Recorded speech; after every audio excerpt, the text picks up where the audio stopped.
Hey ETHDenver, I'm Jonathan Meyer, and I'm here with EthStaker. And today we're going to talk with you about surveys that we've done for stakers, and specifically what we've learned, some interesting findings over the last year, but also why it matters. So yeah, like I said, I'm Jonathan Meyer. I'm the executive director of EthStaker, and just to give you a little bit of an overview of what EthStaker is, we're a nonprofit in the community that serves to support, advocate for, and create resources for independent stakers and solo stakers. And our whole mission is to support the health and decentralization of the Ethereum staking ecosystem and the beacon chain. So let's get into it. Come meet me after too if there's any stakers in the audience. I love meeting you all, and let's talk. I think one of the themes that I think about for this that was just dawning on me as I was preparing for this talk was that this topic is really about creating positive feedback loops. And this whole theme of this conference is about regeneration, so it just feels cool to talk about it and share with you what we've done and what we've learned and what's coming next. So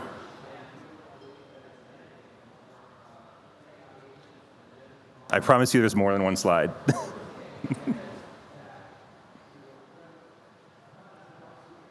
There we go. So just a little bit of an outline of what we're going to do. First, I'm actually start with why it matters so that you're like, okay, I get it. Let's get into that. And then there's two surveys that I want to go over. One is a larger survey that we did in the spring of last year.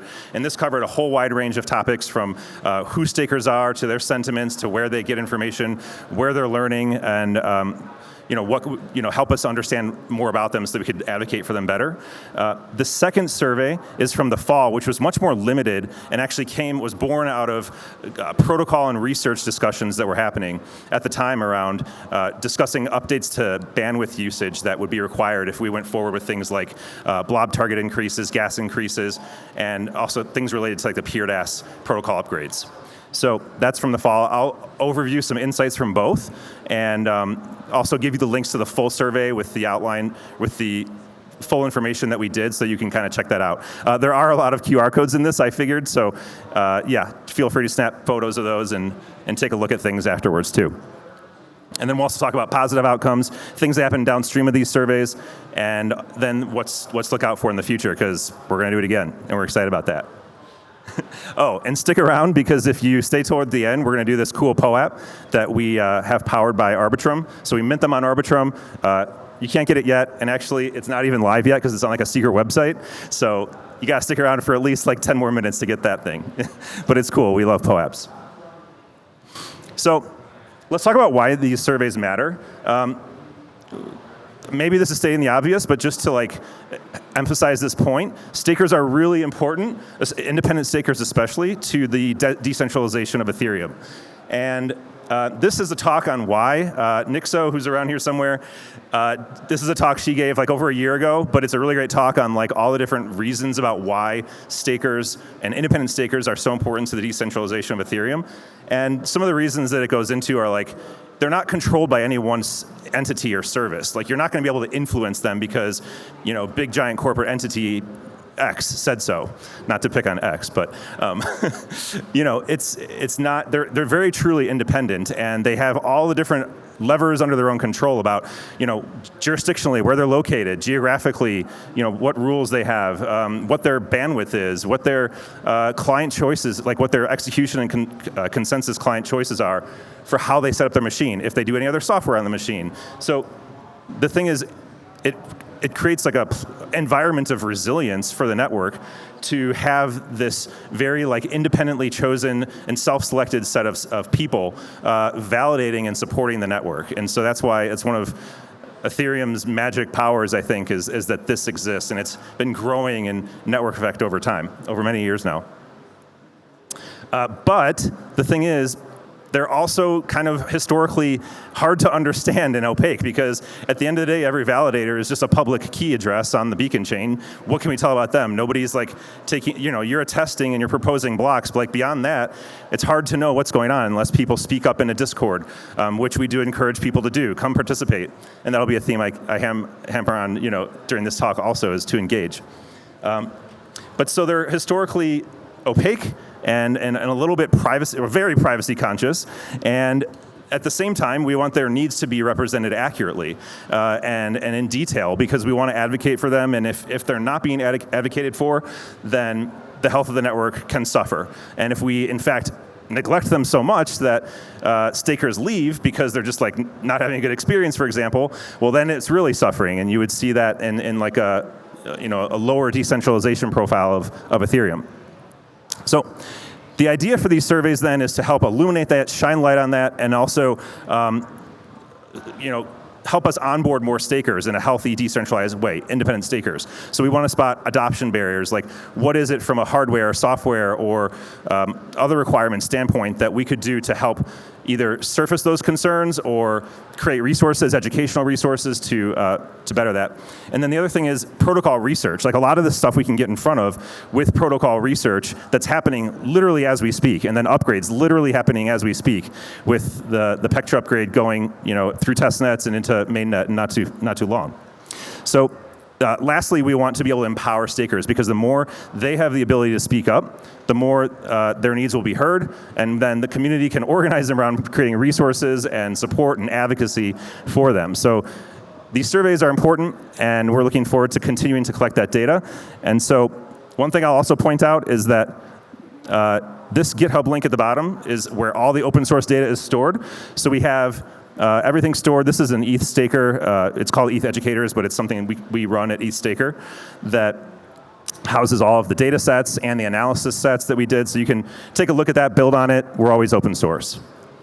And also, there's no QR code for this one, but if you look at the QR codes for each of the survey reports that I'll have in the presentation here, they're within those URLs, so check it out.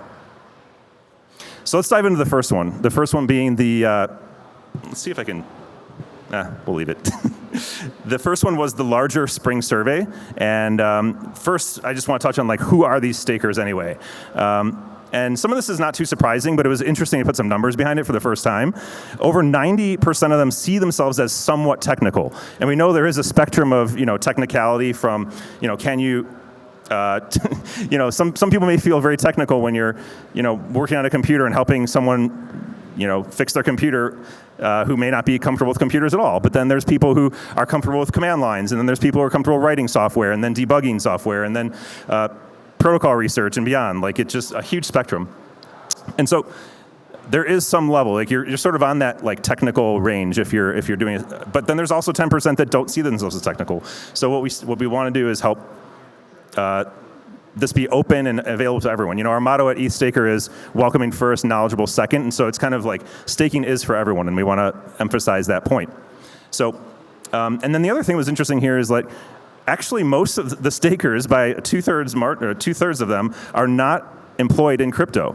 And so, I mean, you would think that maybe they'd have some kind of like focus on the industry and everything like that, but it was interesting to see that stat come out. And so people may not be fully paying attention to everything happening with staking and the protocol research all the time. And so to have their needs heard is important, because they may not be having their concerns voiced otherwise, if they're like focused on their day job, And then lastly, this is something that I think we already had some idea of, but also interesting to put numbers behind, is that there is a concentration in North America and Europe. And so there's a lot of opportunity to support the rest of the world. I mean, there's many people that are very good candidates and great operators for running staking nodes around the world. And the more we have outside of just North America and Europe, the better for decentralization. So work to be done on that. And also it's great to see the conferences going to places like Thailand for DevCon and other places that are representing different areas of the world that we can all help support and advocate for. Another one, just getting deeper into who are these stakers, is that they see themselves as committed. These two pie charts on the left are talking about, they view the work they're doing as a staker as important for Ethereum. And 89%, in fact, feel like it's at least as or more important than when they first started staking.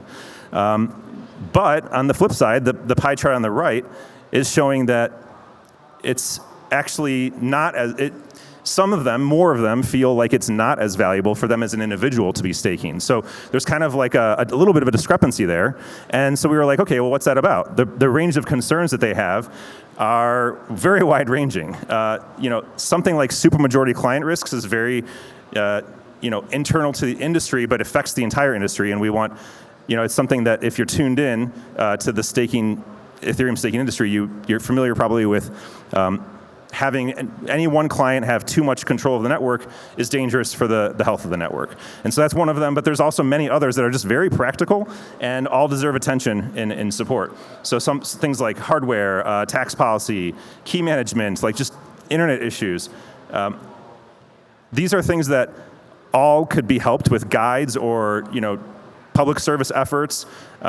There's a whole list of things we could be doing and are doing to help out with these things. And I know like EthStaker in the past, we've done efforts with the rest of the community to help with the supermajority client issues. I know that has improved over the last 6 to 12 months. So like these things work. When we know about issues and we do things to correct them, they do work. So it's great to have this surface and surveys. And one of the things I'll talk about towards the end is that we're doing another survey this year, coming soon, and very soon actually.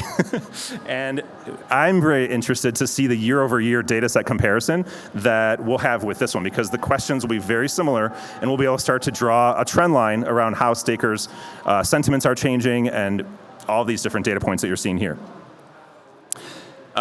But at the same time, all of this, solo stakers have felt sidelined or not represented in the research and development process.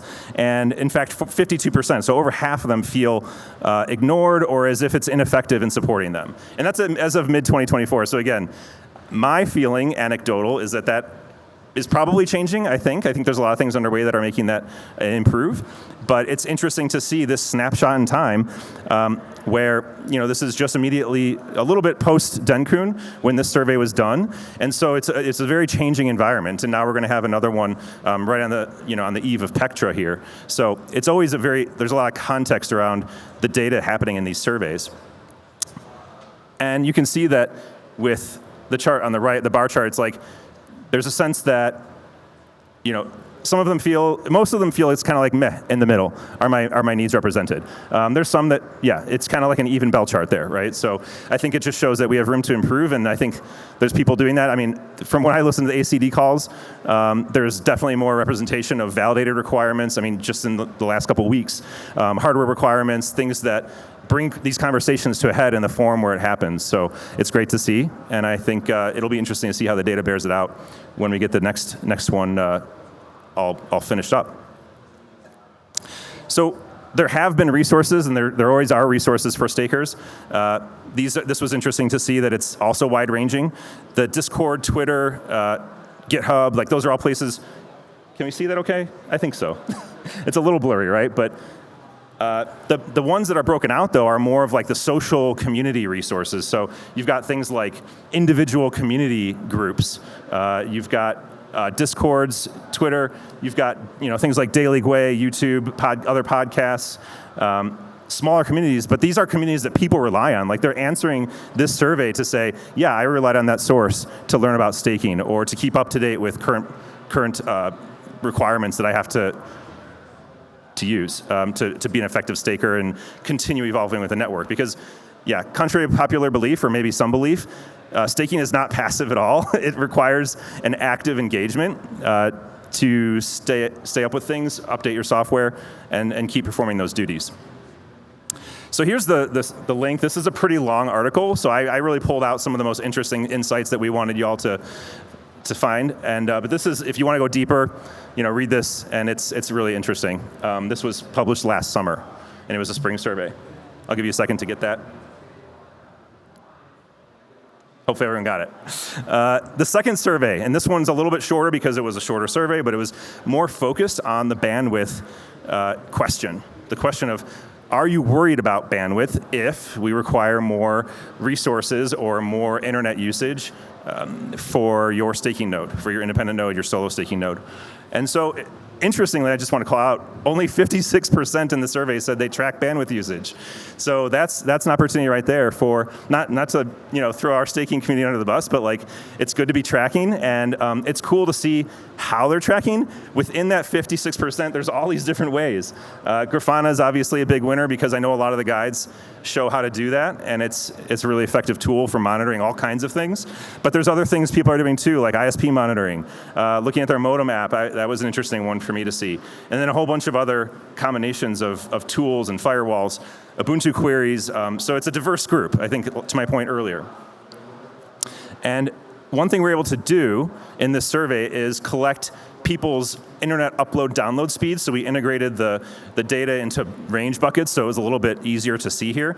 This is download speed. So we actually collected upload and download speed.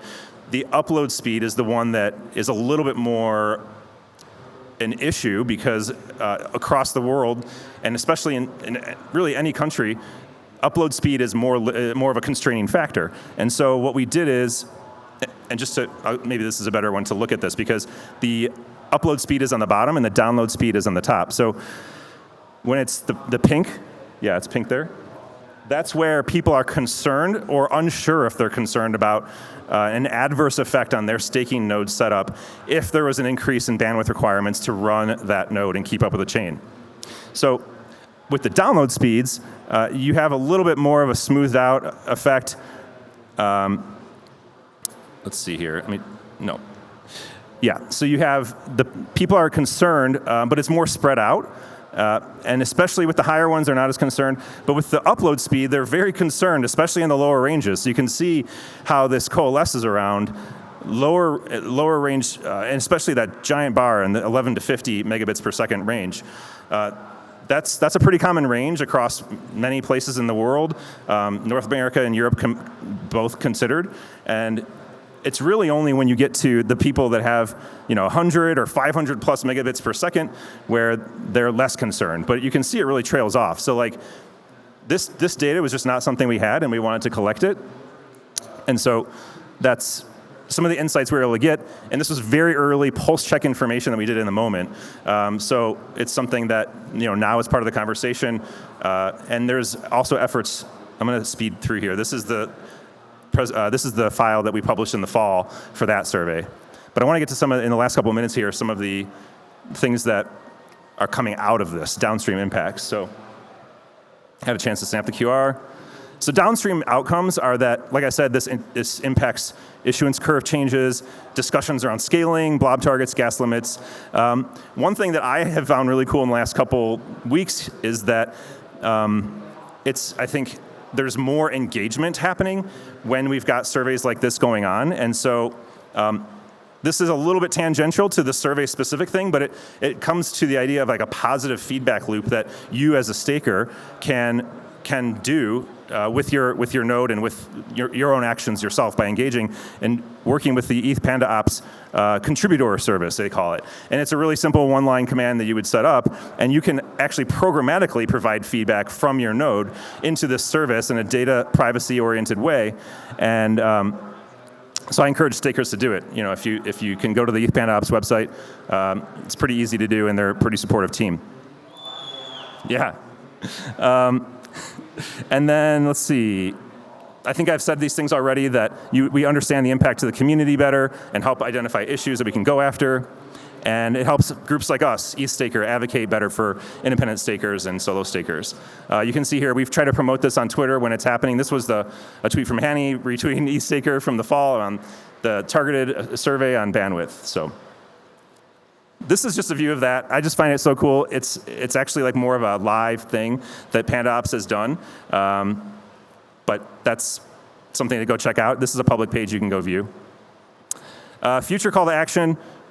Take the 2025 survey. I'm going to give you a QR code in a second to get on a list where we can notify you of that, so that I think it's going to be in a week or two that survey will be out. And engage with the community. Go to the Discord, go to Reddit, find EthStaker on X or any of the other communities. There's many different guides and communities that are supporting stakers out there, and engage. There's this, we talk about independence and solo staking, but there is a community and you can engage, and you don't go with this alone. So that's an important thing I think to remember. finally, as promised, there's a POAP. And that's the form to get on. So collect the POAP on the left. It should be working. Yeah, it's been live for like 10 minutes now. It's a very temporary website, so this is like, hopefully it's working. Someone give me a thumbs up if you're able to mint it. If you're not, if it, for whatever reason, doesn't work, send your info, email. Okay, awesome. So the POAP works. It's only going to be live for like another 60, maybe 50 minutes. And thanks for listening. Thanks for coming to the talk.